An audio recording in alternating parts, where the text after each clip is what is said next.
Welcome back to Pastor Emilie's Story Hour. We're reading Emilie of New Moon by L.M. Montgomery. Chapter 6, New Moon. Emilie found the drive through the blossomy June world pleasant. Nobody talked much. Even saucy Sal had subsided into the silence of despair. Now and then Cousin Jimmy made a remark, more to himself, as it seemed, than to anybody else. Sometimes Aunt Elizabeth answered it, sometimes not. She always spoke crisply, and used no unnecessary words. They stopped in Charlottetown and had dinner. Emilie, who had had no appetite since her father's death, could not eat the roast beef which the boarding-house waitress put before her. Whereupon Aunt Elizabeth whispered mysteriously to the waitress, who went away and presently returned with a plate full of delicate cold chicken, fine white slices, beautifully trimmed with lettuce frills. "Can you eat that?" said Aunt Elizabeth sternly, as to a culprit at the bar. "I'll try," whispered Emilie. She was too frightened just then to say more, but by the time she had forced down some of the chicken, she had made up her small mind that a certain matter must be put right. "Aunt Elizabeth," she said. "Hey, what?" said Aunt Elizabeth, directing her steel-blue eyes straight at her niece's troubled ones. I would like you to understand," said Emilie, speaking very primly and precisely so that she would be sure to get things right, "that it was not because I did not like the roast beef that I did not eat it. I was not hungry at all, and I just ate some of the chicken to oblige you, not because I liked it any better." "Children should eat what is put before them, and never turn up their noses at good, wholesome food," said Aunt Elizabeth severely. So Emilie felt that Aunt Elizabeth had not understood after all, and she was unhappy about it. After dinner, Aunt Elizabeth announced to Aunt Laura that they would do some shopping. "We must get some things for the child," she said. "Oh, please don't call me the child," exclaimed Emilie. "It makes me feel as if I didn't belong anywhere. Don't you like my name, Aunt Elizabeth? Mother thought it so pretty, and I don't need any things. I have 2 whole sets of underclothes, only one is patched." "Shh," said Cousin Jimmy, gently kicking Emilie's shins under the table. Cousin Jimmy only meant that she would better let Aunt Elizabeth buy things for her when she was in the humor for it, but Emilie thought he was rebuking her for mentioning such matters as underclothes, and subsided in scarlet conviction. Aunt Elizabeth went on talking to Laura, as if she had not heard. She must not wear that cheap black dress in Blairwater. You could sift oatmeal through it. It is nonsense expecting a child of 10 to wear black at all. I shall get her a nice white dress with a black sash for good, and some black and white check gingham for school. Jimmy, we'll leave the child with you. Look after her." Cousin Jimmy's method of looking after her was to take her to a restaurant down street and fill her up with ice cream. Emilie had never had many chances at ice cream, and she needed no urging, even with lack of appetite, to eat 2 saucerfuls. Cousin Jimmy eyed her with satisfaction. "No use my getting anything for you that Elizabeth could see," he said, "but she can't see what is inside of you. Make the most of your chance, for goodness alone knows when you'll get any more." "Do you never have ice cream at New Moon?" Cousin Jimmy shook his head. "Your Aunt Elizabeth doesn't like newfangled things. In the house we belong to 50 years ago, but on the farm she has to give way. In the house, candles. In the dairy, her grandmother's big pans to set the milk in. But, Pussy, New Moon is a pretty good place, after all. You'll like it some day." "Are there any fairies there?" asked Emilie wistfully. "The woods are full of 'em," said Cousin Jimmy, "and so are the columbines in the old orchard. We grow columbines there on purpose for the fairies." Emilie sighed. Since she was 8, she had known that there were no fairies anywhere nowadays. Yet she hadn't quite given up the hope that 1 or 2 might linger in old-fashioned, out-of-the-way spots. And where so likely as New Moon?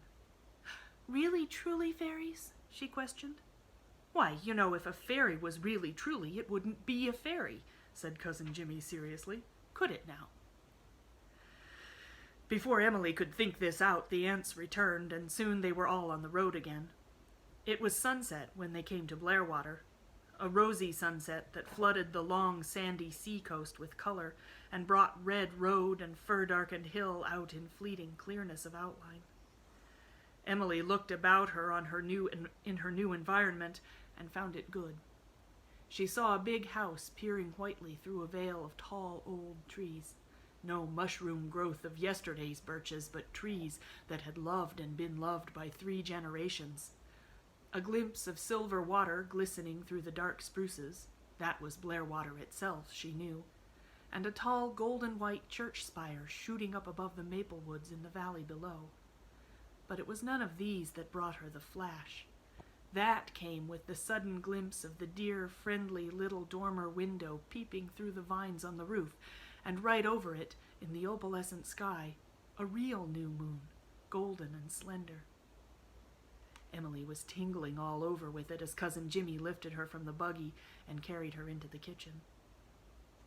She sat on a long wooden bench that was satin smooth with age and scrubbing, and watched Aunt Elizabeth lighting candles here and there in great shining brass candlesticks, on the shelf between the windows, on the high dresser where the row of blue and white plates began to wink in a friendly welcome, on the long table in the corner, and as she lighted them, elvish rabbit's candles flashed up amid the trees outside the windows. Emilie had never seen a kitchen like this before. It had dark wooden walls and a low ceiling, with black rafters crossing it, from which hung hams and sides of bacon and bunches of herbs and new socks and mittens and many other things, the names and uses of which Emilie could not imagine. The sanded floor was spotlessly white, but the boards had been scrubbed away through the years until the knots in them stuck up all over in funny little bosses, and in front of the stove they had sagged, making a queer, shallow little hollow. In one corner of the ceiling was a large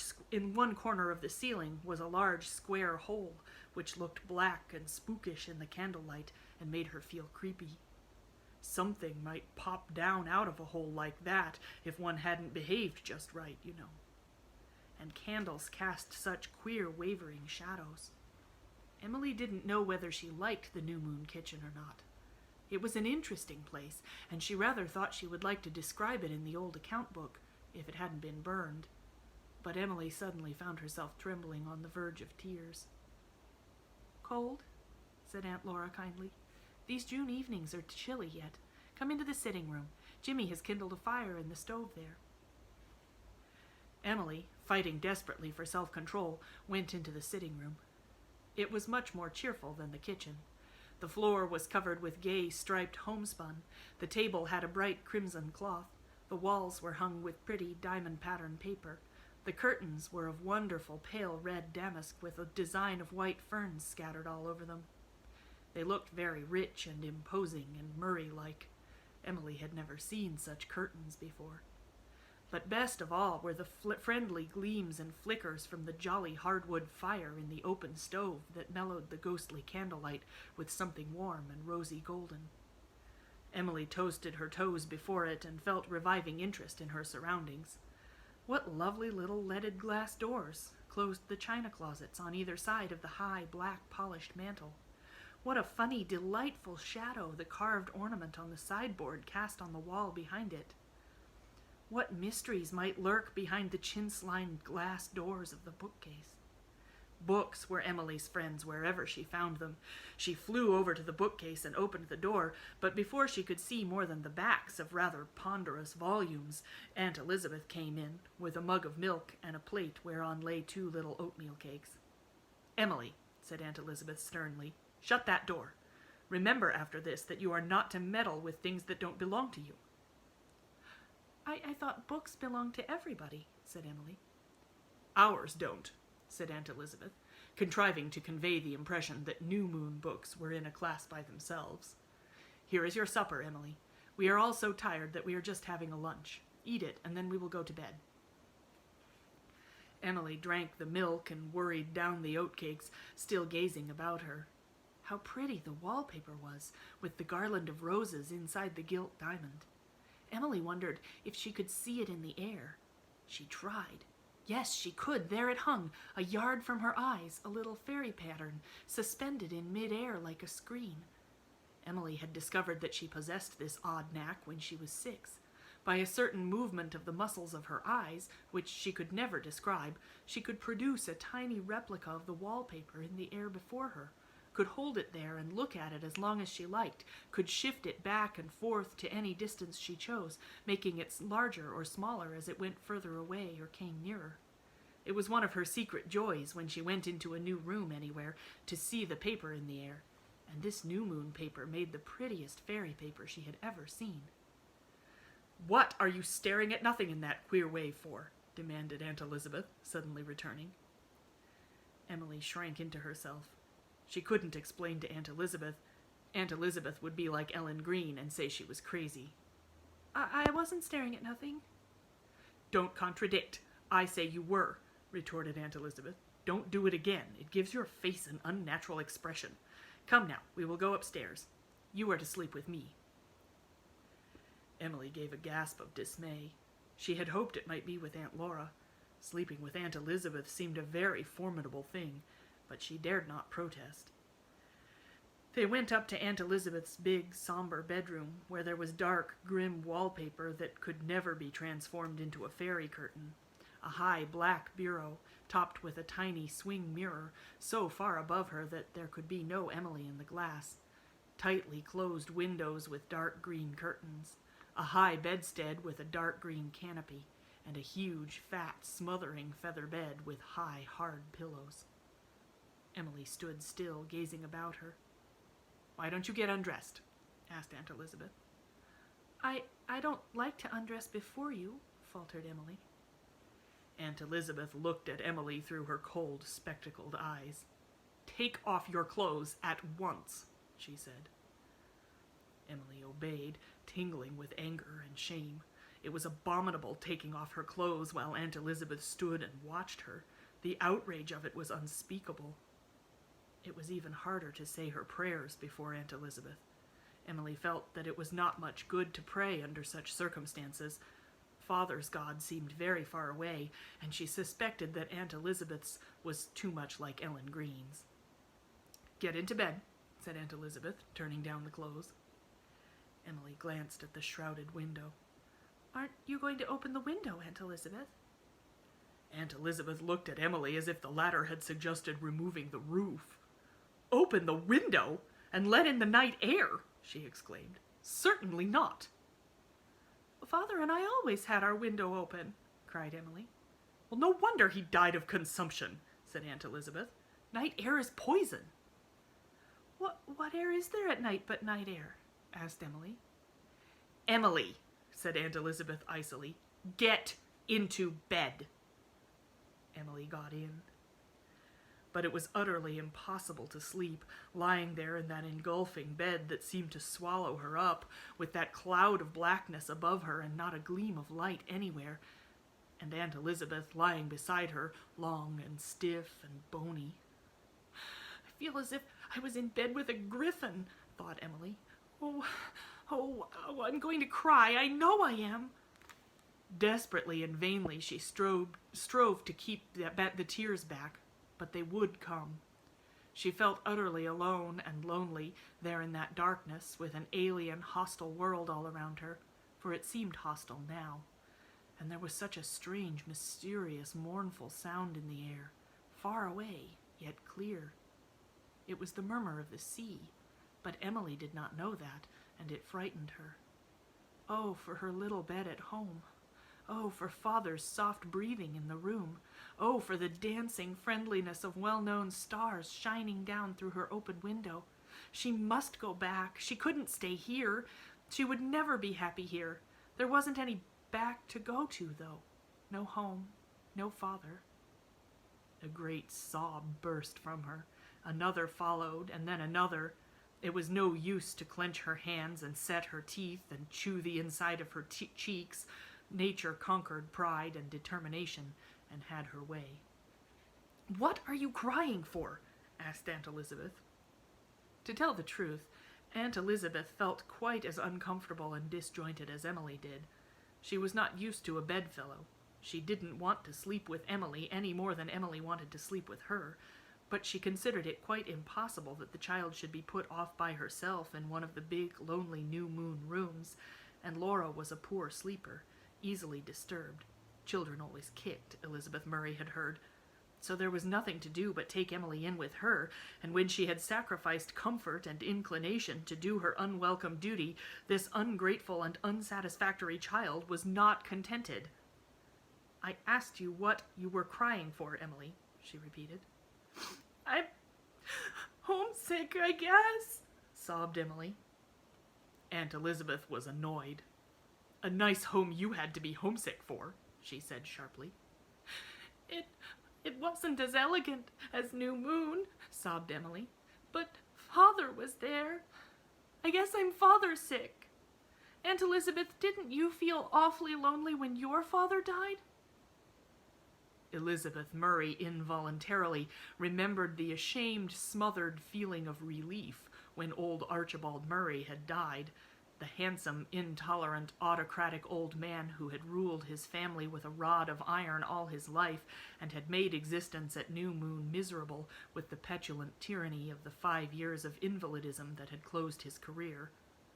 The surviving Murrays had behaved impeccably, and wept decorously, and printed a long and flattering obituary, but had one genuine feeling of regret followed Archibald Murray to his tomb? Elizabeth did not like the memory, and was angry with Emilie for evoking it. "I was resigned to the will of Providence," she said coldly. "Emilie, you must understand right now that you are to be grateful and obedient and show your appreciation of what is being done for you. I won't have tears and repining. What would you have done if you had no friends to take you in? Answer me that." I suppose I would have starved to death," admitted Emilie, instantly beholding a dramatic vision of herself lying dead, looking exactly like the pictures she had seen in one of Ellen Green's missionary magazines depicting the victims of an Indian famine. "Well, not exactly, but you would have been sent to some orphanage where you would have been half-starved, probably.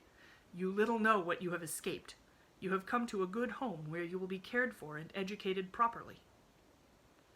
Emilie did not altogether like the sound of being educated properly, but she said humbly, I know it was very good of you to bring me to New Moon, Aunt Elizabeth, and I won't bother you long, you know. I'll soon be grown up and able to earn my own living.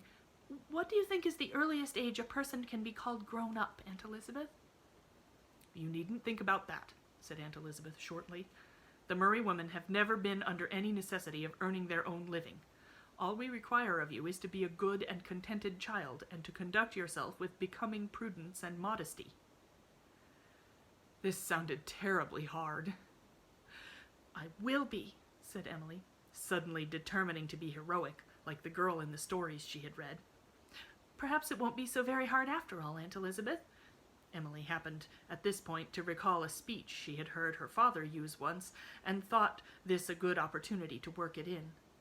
"Because, you know, God is good, and the devil might be worse." Poor Aunt Elizabeth! To have a speech like that fired at her in the darkness of the night from that unwelcome little interloper into her orderly life and peaceful bed. Was it any wonder that for a moment or so she was too paralyzed to reply? Then she exclaimed in tones of horror, "Emilie, never say that again!" "All right," said Emilie meekly. "But," she added defiantly under her breath, "I'll go on thinking it." "And now," said Aunt Elizabeth, "I want to say that I am not in the habit of talking all night if you are. I tell you to go to sleep, and I expect you to obey me. Good night." The tone of Aunt Elizabeth's good night would have spoiled the best night in the world. But Emilie lay very still and sobbed no more, though the noiseless tears trickled down her cheeks in the darkness for some time. She lay so still that Aunt Elizabeth imagined she was asleep and went to sleep herself. "I wonder if anybody in the world is awake but me," thought Emilie, feeling a sickening loneliness. "If only I had Saucy Sal here. She isn't so cuddly as Mike, but she'd be better than nothing. I wonder where she is. I wonder if they gave her any supper." Aunt Elizabeth had handed Sal's basket to Cousin Jimmy with an impatient, "Here, look to this cat," and Jimmy had carried it off. Where had he put it? Perhaps Saucy Sal would get out and go home. Emilie had heard cats always went back home. She wished she could get out and go home. She pictured herself and her cat running eagerly along the dark, starlit roads to the little house in the hollow, back to the birches and Adam and Eve and Mike and the old wing chair and her dear little cot and the open window where the Wind Woman sang to her, and at dawn one could see the blue of the mist on the homeland hills. Will it ever be morning? Thought Emilie. Perhaps things won't be so bad in the morning. And then she heard the Wind Woman at the window. She heard the little low whispering murmur of the June night breeze, cooing, friendly, lovesome. "Oh, you're out there, aren't you, dearest one?" she whispered, stretching out her arms. "Oh, I'm so glad to hear you. You're such company, Wind Woman. I'm not lonesome any more. And the flash came, too. I was afraid it might never come at new moon." Her soul suddenly escaped from the bondage of Aunt Elizabeth's stuffy feather bed and gloomy canopy and sealed windows. She was out in the open with the Wind Woman and the other gypsies of the night, the fireflies, the moths, the brooks, the clouds. Far and wide she wandered in enchanted reverie until she coasted the shore of dreams and fell soundly asleep on the fat, hard pillow, while the Wind Woman sang softly and luringly in the vines that clustered over New Moon. Come back tomorrow for Chapter 7.